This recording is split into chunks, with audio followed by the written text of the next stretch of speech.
Cuaca buruk membuat dua kapal tongkang terdampar di perairan Panimbang, Pandeglang, Banten. Diduga kapal pengangkut batu bara tersebut terseret ombak dan angin kencang. Warga sekitar khawatir dengan seringnya kapal tongkang terseret ombak di sekitar wilayah tempat tinggal mereka.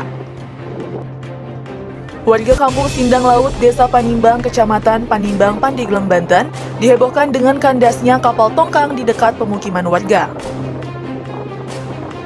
Kapal yang membawa batu bara tersebut diduga terseret arus deras dan angin kencang yang terjadi sejak beberapa hari terakhir.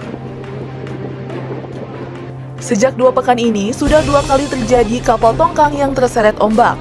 Kapal tongkang tersebut membawa pasokan batu bara ke PLTU 2 Labuan. Warga khawatir kapal tongkang merusak perahu nelayan yang mereka tambatkan di pinggiran pantai. Oh, jadi ini sering kali Pak di sini. Macam kemarin di Sonono sangat keras. Nah, ini di sini putih. Dan 3 kali ini tapi ya alhamdulillah nggak ada apa dari kenal aja gitu.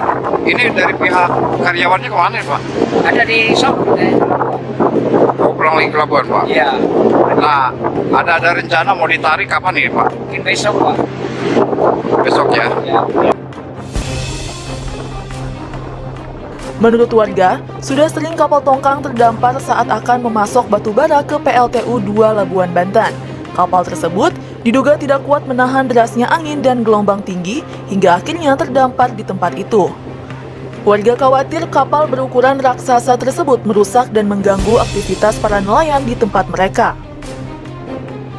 Warga berharap kepada pihak terkait untuk memantau perjalanan kapal tongkang agar tidak ada lagi kapal-kapal tongkang yang terseret arus seperti saat ini.